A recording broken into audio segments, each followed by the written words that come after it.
Welcome back to Slay the Princess, the pristine cut. I'm Noiz.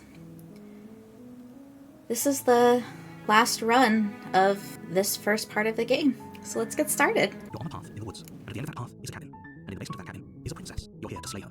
If you don't, it will be the end of the world. So we continue the cabin. You make your way up the short path to the cabin. You'll find the princess within. We're not going to go through this, right? She's a princess. We're supposed to save princesses, not slaves. Ignore him. He doesn't know what he's talking about. We see into the cabin. The interior of the cabin is almost entirely bare. The air is stale and musty, and the floor and walls are painted in a fine layer of dust.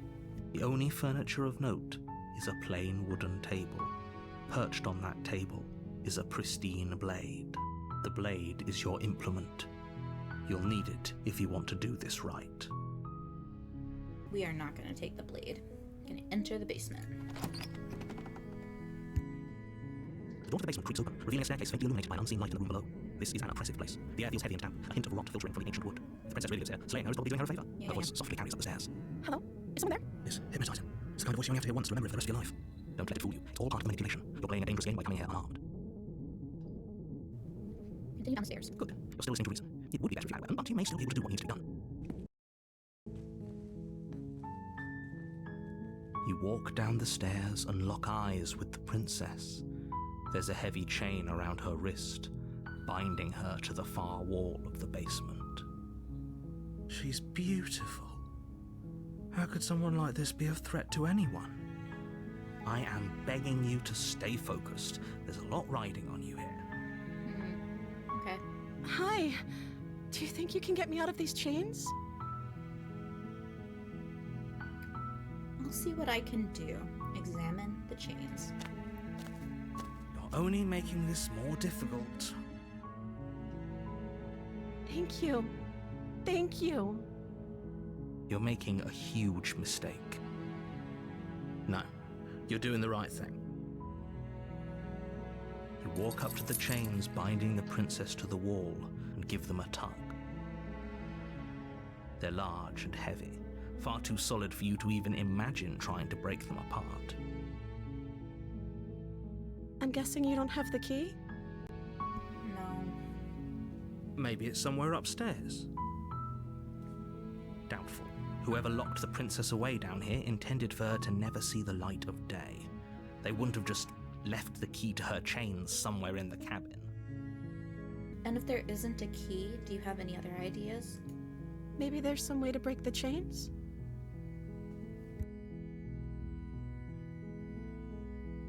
Or if that doesn't work, I guess we can always cut me out of them. Oof. She offers the suggestion with almost complete nonchalance. If we were stuck down here long enough, I'm sure we'd be nonchalant about cutting our way out if it meant we could finally be free. Very true. You attempt to make your way out of the basement, but the door at the top of the stairs slams shut. You hear the click of a lock sliding into place. Is someone else here?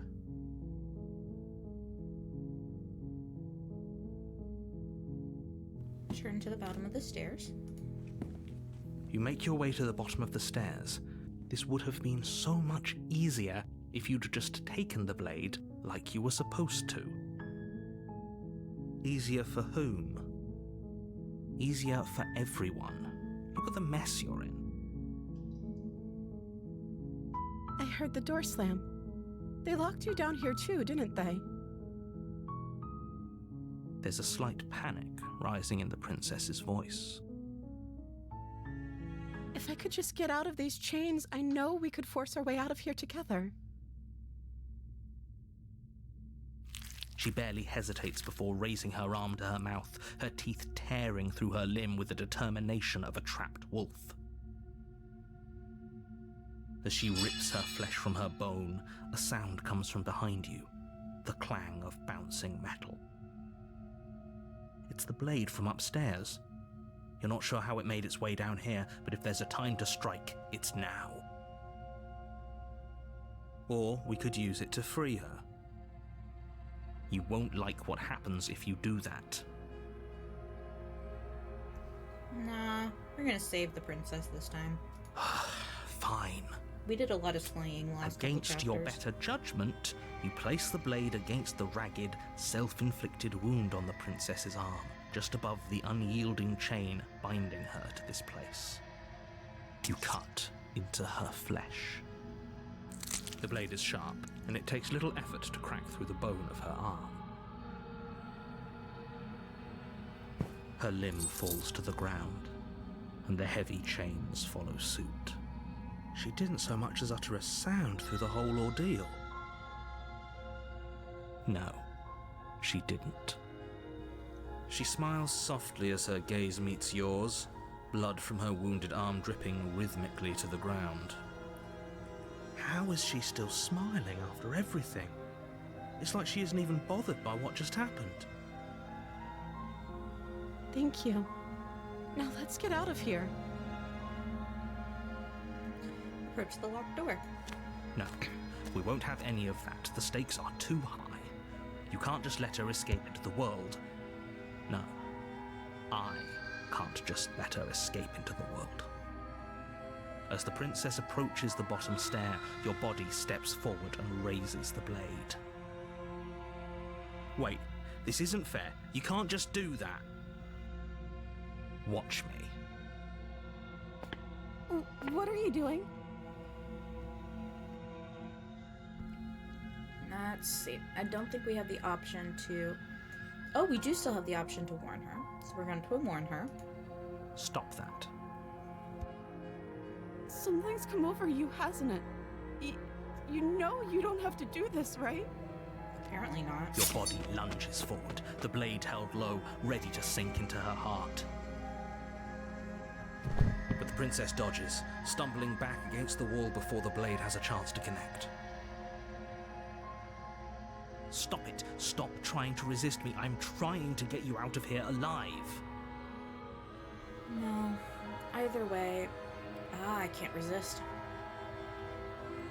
We are going to slay the princess. There's no getting through to you right now, is there?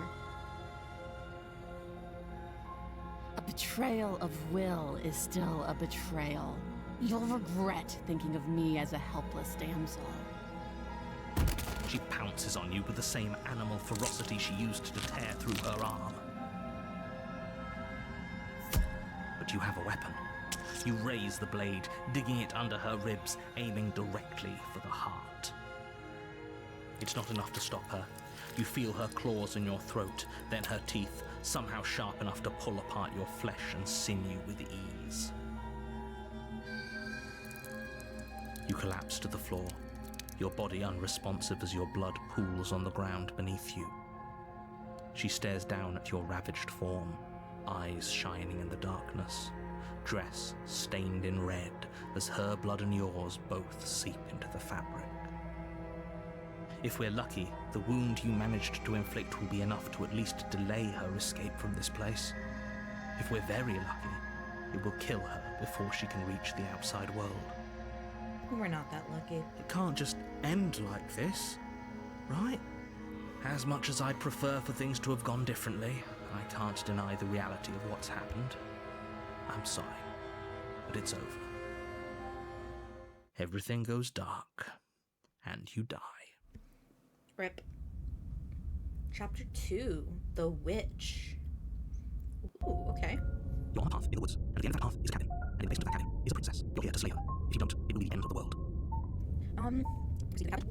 A warning before you go any further.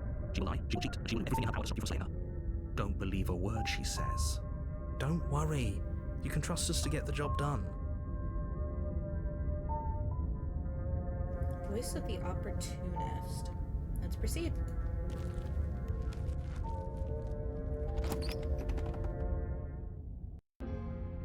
The interior of the cabin is a mess of twisted roots, the walls a chaotic weave of knotted wood that, almost as if by accident, just happened to resemble a room. The floor is damp and earthy, and the only furniture of note is a slab of mud in the shape of a shelf, with a pristine blade perched on its edge. We're not taking the blade. The blade is your implement.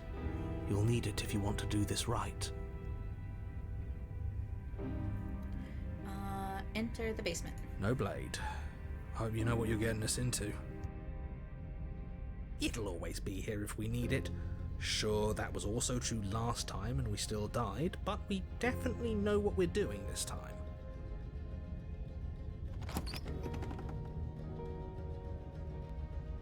The door to the basement creaks open, revealing a staircase dug into the muddy earth below. The ceiling is thick with roots that hang like locks of tangled hair. The weak starlight from the cabin windows behind you can barely penetrate the gloom here, only illuminating the edges of an opening below. It shines in the darkness like some kind of massive maw, waiting to swallow you up into the earth. The air smells of dirt and copper. It's thick and wet, as if your lungs are being coated in mud with each intake of breath. If the princess lives here, slaying her would probably be doing her a favor. Her voice skitters up from below. Something nasty finds itself on my stairs. Come on down. Don't be scared. I probably won't bite. I recognize that voice as easily as I recognized your nervous little footsteps coming up the path. I know who you are, and I remember what you've done. She must have you confused with someone else. She seems friendly enough. Maybe we can talk our way out of this whole situation. You can't. Unless you slay her right away, she's going to break free and end the world. There's no reasoning with what she is. Look, I'm just throwing ideas out there. I like to think out loud. I'm the kind of guy who likes a discussion. Don't we want to hear what everyone has to say before making any big decisions? Maybe. Do you want to hear what everyone has to say? Or do you just want to hear yourself talk? You need to stop lingering. Your task is to slay the princess, not endlessly debate about what to do with the princess. Fine, fine. You're the boss. Thank you. You descend the basement steps, entering the dark room below. You can just make out the shape of the princess in the gloom. She's huddled against the far wall, her eyes bright and glaring from amid the thick roots. Very leonine. And there you are, once again seeming to offer a helping hand while likely hiding the other behind your back. Fine, I'll play along for now. What do you want? She's acting like the two of you already know each other. 'Cause we do. Oh, no. You've already been here, haven't you? Yeah. That's pretty sharp. How'd you figure that one out? Call it deductive reasoning.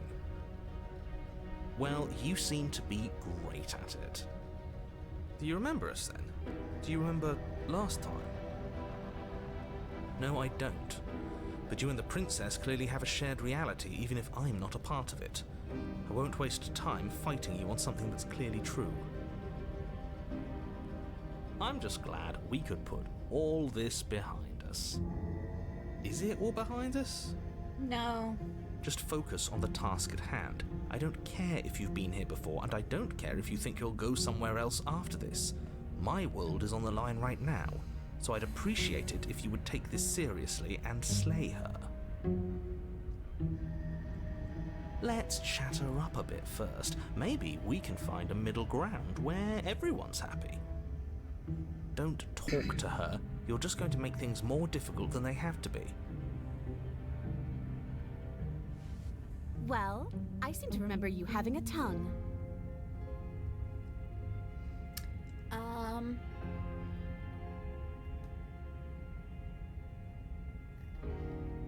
I'm sorry about last time. Ooh, smart. Let's apologize. Get us back on the right foot. Oh, you're sorry. Isn't that nice? You're such a gracious little monster. If you're sorry, then let me out of here. Prove it. I get the sense that you're not happy with me. Is that a joke? Do you think a joke will charm my trust back? You'll have to try harder than that. I died last time. You didn't. If anyone here shouldn't be trusted, it's you. You were the one who tried to kill me when my back was turned. You were the one who started all of this. Only a poor loser twists their own failures around on the winner. Look, I know. Things got messy last time. But I think there's something bigger than both of us at work. We should team up. I suppose you didn't come into my hovel of your own accord, did you? All right. I suppose I could team up. I need a way out after all. And unfortunately, you're the only one I have. Seems to me like she's offering a mutually beneficial arrangement. We should take it. Do you know what the word mutually means? Because it sounds to me like she's offering an arrangement that benefits her and her alone. I didn't bring my blade down, remember? How am I supposed to get you out of those chains? Oh, I don't need you to cut me out. The princess grins as the chains fall from her wrist. Wow. She could have gotten out of those the whole time. That sneaky little... A woman after my own heart, really. She knows how to hold her cards close to her chest. This is why she can't just be abandoned here. If left to her own devices, she'll find a way out. Now stop her.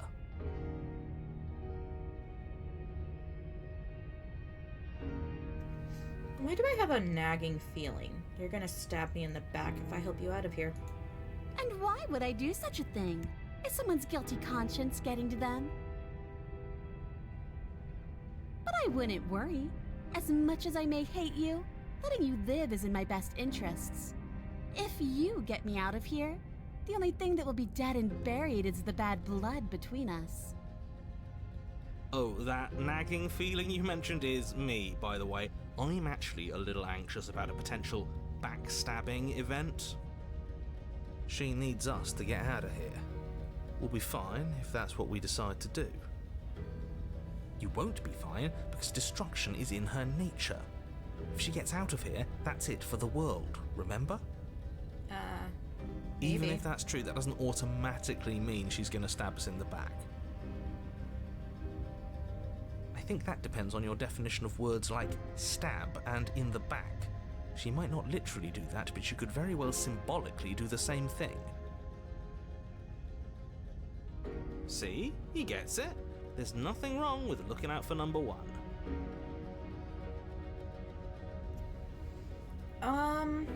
Okay, let's leave. Yes, let's.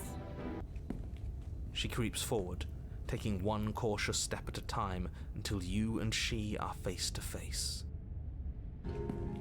She never breaks eye contact, even as the two of you find yourselves face to face.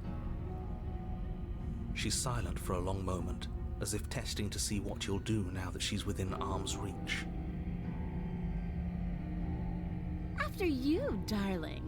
You're the one that lets come and go. It's best if I follow. It's true. That's very true. Oh no, we can't have that. If anyone is going to turn their back on anyone else, she's going to turn her back on us. It shouldn't matter who leads and who follows. We're working together here. Well, if it doesn't matter, then she can go first. We may be in this together, but that doesn't mean we have to trust her. Somebody has to go first, and it might as well be us. We're the ones who broke her trust last time. Yes, we are. You're talking a lot about trusting someone who, by her very definition, cannot be trusted. I don't know how many more warnings I have to dole out, but if you help her out of here, you're going to regret it.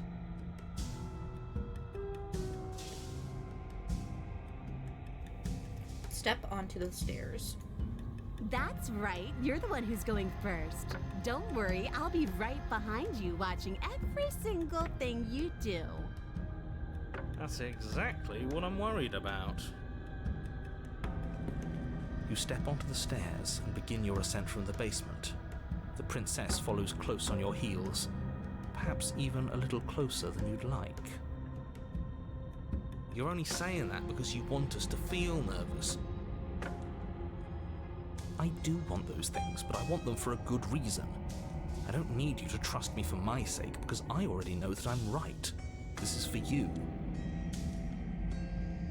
we walk backwards up the stairs? I think that's the smarter idea. She can't sneak in and attack if we're facing her. Oh, gravy. The stairs are a bunch of overgrown roots. You'll trip and hurt yourself. But the princess is silent as you both continue the climb, and in no time at all, the upstairs of the cabin is within reach. Isn't that a relief? We're fine. Nothing happened. You're not even going to wait until you're through that door to proudly claim your victory, are you? Why did you just say that? I think we know why. Yeah. You feel something dig into your shoulder, sharp and piercing. The princess clawing at you and pulling you down with her full weight. Together you tumble back down the uneven stairs, your body and hers crashing against the unyielding wooden roots, until finally you both separate with a bone-shaking thud against the basement floor. You feel something pop. Ow. The princess lands against the far wall, gasping as she struggles to recover from the impact. You're still in shock, trying to get a hold of yourself. She grins as you continue to remain exactly where you are, cackling derisively as she watches you realise that you won't be getting up. Wait, why won't we be getting up? Our neck's broken. I'm afraid your back is broken. One unlucky fall is all it takes, really, and you had several. The back. You know what? I'll say it. That sucks. I don't like having a broken back. We were going to help her. Why? Why did she do that? It's what I would have done. Have you considered not being like that? Of course not. It's what keeps us alive. And yet here we are, paralysed and stuck with someone who hates us in the basement of a remote cabin. You must have known this was coming. The arrogance of turning your back to me after everything you've done. What the hell was that for? I was trying to help you out of here. Maybe you were, and maybe you weren't. But even more than I wanted my freedom, I really, really wanted to hurt you. And you know as well as I that by our very natures, only one of us could make it up those stairs unscathed. Someone had to make the first move. Better me than you. See, this is why I wanted her to go first. I had this whole little scheme planned, where once she'd passed by the table upstairs, I'd have said, now pick up the blade and stab her in the back. And then you'd say something like, wow, that's an amazing idea that I never saw coming. Thanks for looking out for us. And then you would have done it and we wouldn't be stuck down here with a broken back. Except, no, I wouldn't have done that. And what's that? She was clearly planning to betray us. And if she was in front of us, she would have gotten to the blade first. Ugh, you're right, aren't you? I thought this whole thing was ironclad, but really it was doomed from the start, wasn't it? Yeah. The princess's body twitches as she tries to get up. Ho ho ho! So she's not as bad as us. Something inside me is broken. Isn't that a cruel twist of the knife? Isn't that so funny? She eyes you with intensity, silence falling between you for a long moment as her gaze travels up and down your battered form. Seems I'm not the only one, though. Wait, are we both just stuck here? Looks like it. Certainly seems that way. What a way to go.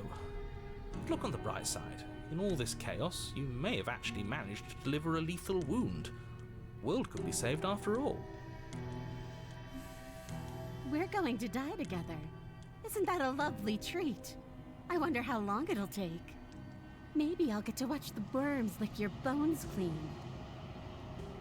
Is that really what's going to happen? Hello? Are you still there? What happens next? He doesn't respond. I think he's gone. Something Something strange is twisting this place out of shape.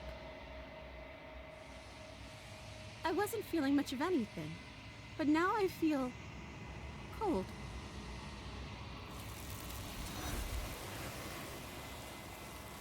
Oh, wow. I expected that to take longer. But you don't get the chance to respond, nor will you ever. It's time to leave. Memory returns. She's gone. Where did she go? Should we try and find her? And is that a mirror? Why is it here? Why now? I'm just gonna skip through this. Approach the mirror. You approach the mirror. This doesn't feel right. It feels different. Final. If he thinks it's bad, I'm with him. The voice just feels small, distant as you approach. Gaze into your reflection. Silence as you reach forward. They're gone once again. The mirror always makes them leave, but you need to see what's in it. You are nothing at all. Oh. But that isn't right. You can't be nothing. You refocus your gaze, and then you see it. A figure, faint and veiled in shadow, just beyond the reflection. Are you me? I think you know what I am. Oh. A crack slides down the center of the mirror, splitting the image in the glass in two. And then another crack forms, and another, turning the mirror into jagged shards of broken glass. So you're the narrator. I was wondering if I'd ever get to see you. The narrator, yes. I suppose that's my job, isn't it? You needed help after all, an objective voice to guide your blade. But you were never supposed to see me. I wonder how many worlds you've damned to extinction to fall this far. What are you? Are you something like me? Oh, I'm nothing like you. I'm an echo, likely one of many. Somebody made you after all, and I'm what's left of him. Not that I'm the only one who can make that claim. I'm sure you've met many others like me.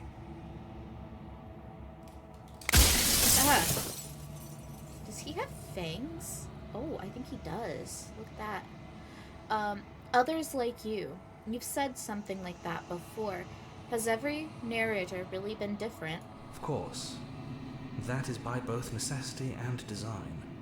This construct you're in exists in many places at once. Anytime you failed, anytime you thought yourself dead, it would restart and shut both your consciousness and hers into another world. But you'll be awake soon, and then it won't be able to work like that anymore. What does that mean? Do you have anything to say for yourself for all of this hubris? I do. People out there are real. No matter what you do to them, no matter what you enable, I want you to remember that. Oh, I hate the cracking noises. It's so loud. After everything you've done to us, do you think anyone deserves to live? Nobody alive has done anything to you. I'm all gone. But if you and the princess want to smite the rest of them for the crimes of a dead man, if you really want to be that petty, there isn't much I can do to stop you.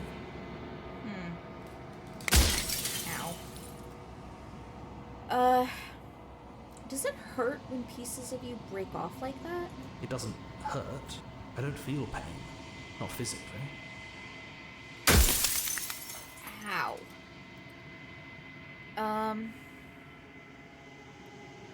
Every time I ask you something, it's like a piece of you breaks. I'm aware.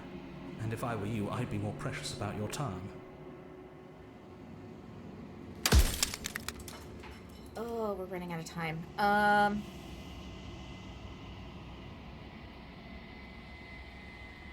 So you do know about the looping. So many of the times I met you, you denied it as even being a possibility. Why did you lie to me? Any other version of me you talked to was just that, a version of me. It wasn't me. As to why they lied, perhaps they thought that admitting to it would have pushed you to certain realizations that would have made finishing your task impossible.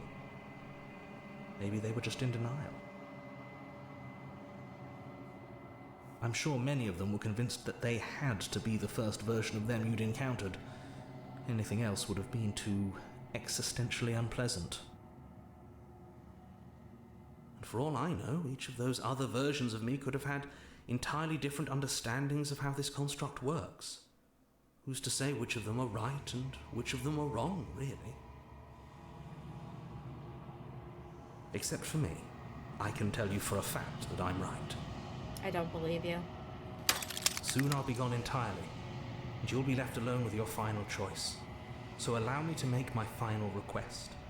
The princess contains death itself within her, but I wove you into being with all the power you need to destroy her forever. Do it. Slay her, and rid the world of death and suffering. How?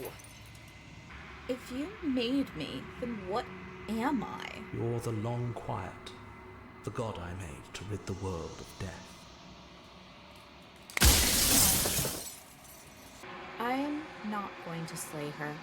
I want you to know that before you die for good. Well, there's no reasoning with a god, even one you've woven into existence yourself. I've said my piece, and my time is up. It's like I said, I'm just an echo, and echoes always fade away. How? As the final fragment of glass shatters, you see yourself with newfound clarity. The narrator was right. You are the Long Quiet, a vast and nascent god, and it is finally time for you to wake up. All of this is you.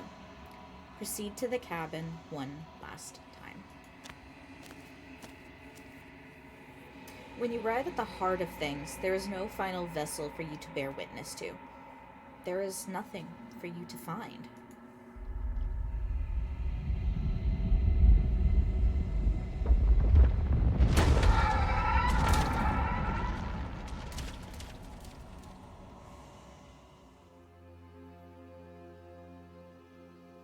There she is. I can finally see you, and you can finally see me.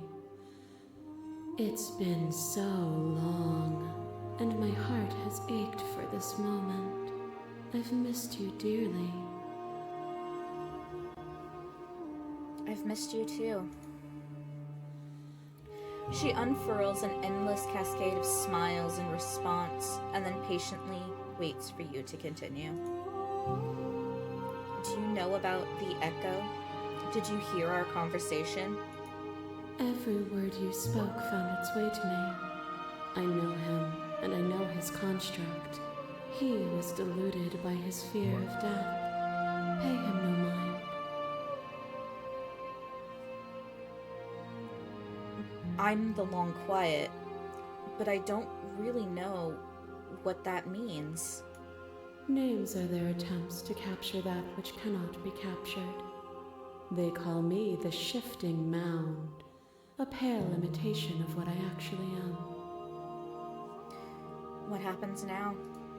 Ever the passive player, always reacting and never acting. But it's woven into your nature, isn't it? I suppose When it the is. echo spun us from one into two, he gave you a choice and me a role to play. I am not death, but I contain it in my multitudes. So, will you attempt to destroy me and bring about a world devoid of death and the possibility of meaning? Or will you open the final doors to our liberation? Don't you have a say in all of this? Why is this all falling on me? Of course I have a say in all of this. You and I share reflections of each other's burdens, just as you and I share reflections of each other's gifts. If we didn't, the winding paths that brought us here wouldn't have been full of strife and conflict. There's so many stories we've left unfinished. Can we really just leave? Even as your eyes begin to open, You still hold on to the notions of is and is not, of beginning and end, pitch black islands in the blinding light of the infinite. There is nothing to resolve, nothing restraining us but us.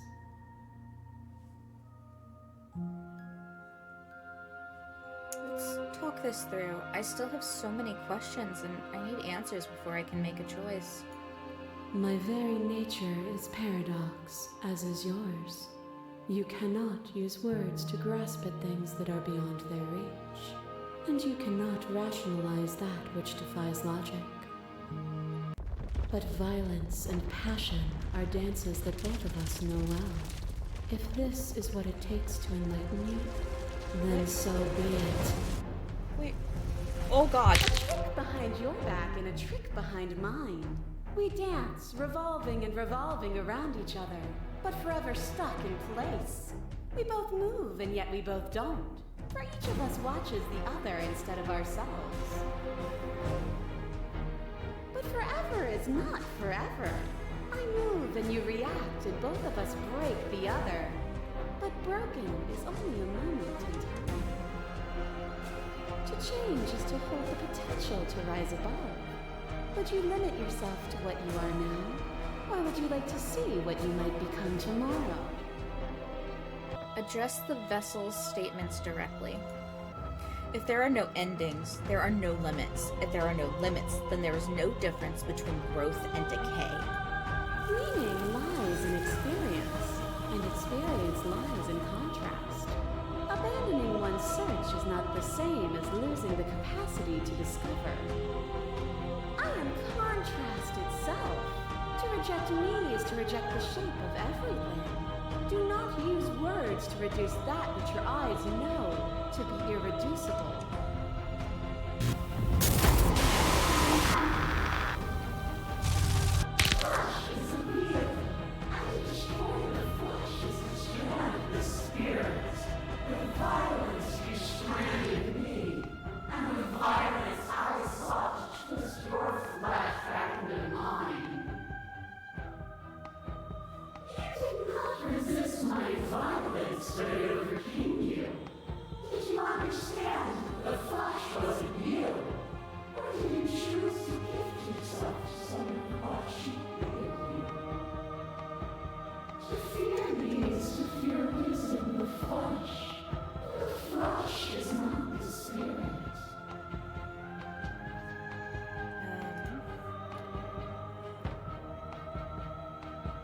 I was glad to set you free. Then set me free again. Set both of us free. I won't leave with you, not until you see things from my perspective. If you need more time to open your eyes, then I will give you all the time in the world. Is she gonna close the game again? A boundless torrent of blades cut you from boundless angles. You are a body. You are gory ribbons. You are a body again. And you feel all of it. On it goes until your bodies are not, your thoughts are not you. Alive, dead, alive, dead, alive, dead, then alive and dead, alive and dead, all at once. You learn to put yourself away, and in your stillness you rose above me. You died countless steely deaths, and you lived countless short lives. And yet it is all so far behind you. I pushed you to a greatness you never would have reached without me. If you hadn't snatched that body away, we would have killed each other. We were self-destructive. Were we self-destructive? Or did the beauty of our dance reach beyond the shadow of death? It was lethality that made us what we were. Your liver takes a stake into your body. And another, and another, and another. Do I miss your heart because I can't stand to see it go? But the stakes meant nothing to you. You had a desire, and you set that desire free. You lifting me, and me lifting you. Forever and ever and ever. Consumed by true belief, there was nothing that could hold us back. That feeling never left me. Then there's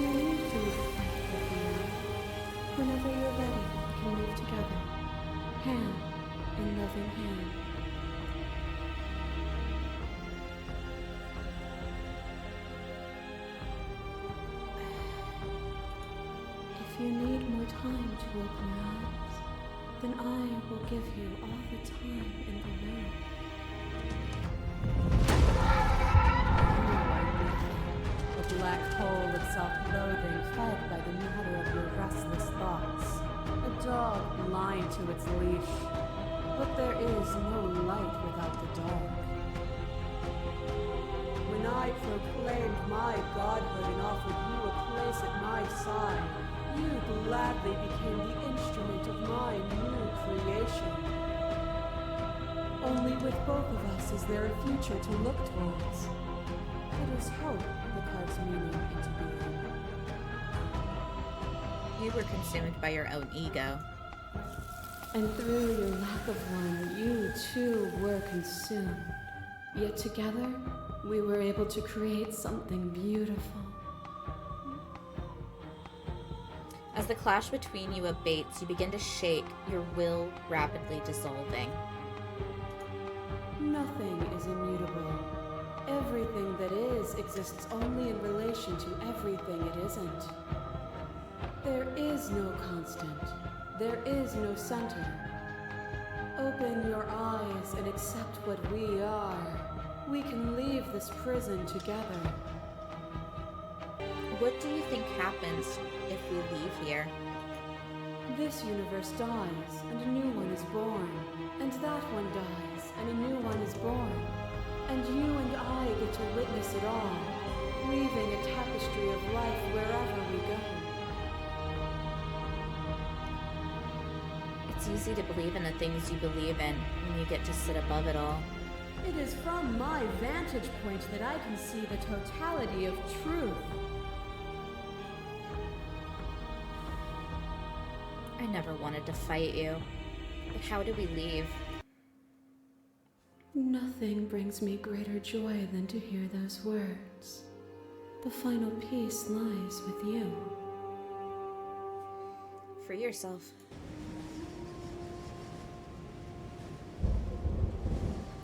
You fall into yourself. The body of an ancient creature stirs from its hibernation, and you feel sensation in limbs you once couldn't fathom. Everything here, except for her, is you. You feel your wings spanning a cosmic scale, but twisted and crumpled and bound in agonized tension to a finite plane.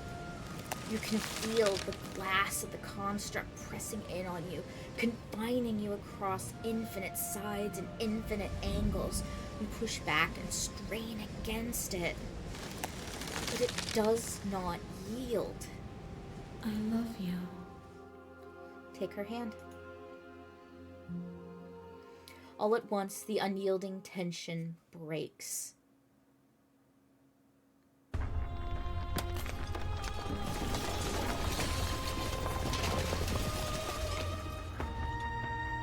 You are free, and she is with you.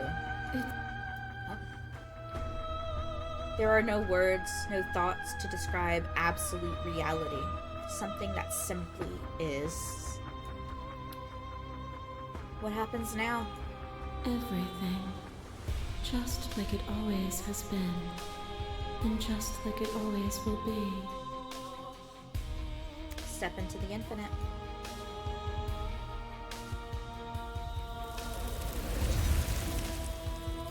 You and she step forward into 1,000 dawns and 1,000 sunsets, each of which contain 1,000 more. You exist, and you are aware, just as you have always been, and just as you always... Though conflict is in your nature, the two of you will never be alone, and the two of you will never know fear. You and she are finally home.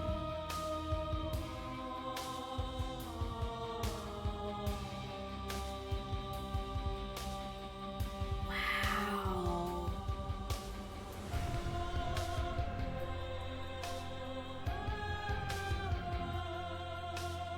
That was excellent. I am... Wow. I don't know what I was expecting. But it was not that. That was stunning.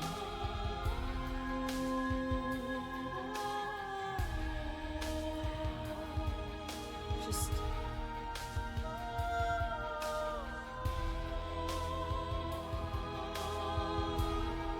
I don't know if there's anything after the credits.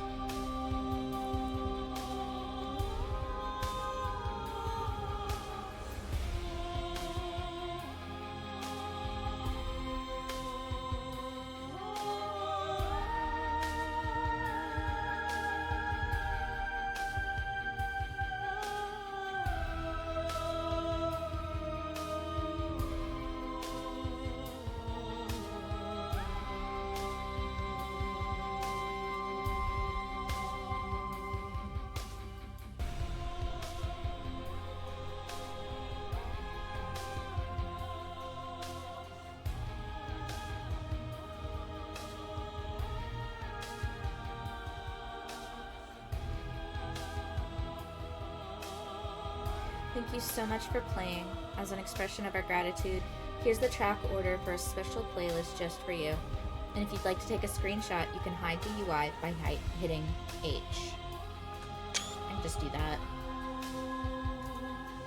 And now that you've finished the full story for the first time, you've also unlocked the gallery. You can access it from the main and in-game menus under the Memories tab, and it's full of clues that will help you find undiscovered vessels and interactions. Happy hunting. Wow. That was truly stunning. Truly, I don't know. I don't think I have words to like truly come to terms with what just happened. That was amazing. Well, that was Slay the Princess, the pristine cut. Maybe we'll be back to play some more, but I think that's it. I'll be back next week with a new Let's Play. With that said, I'll see you next time. Bye-bye.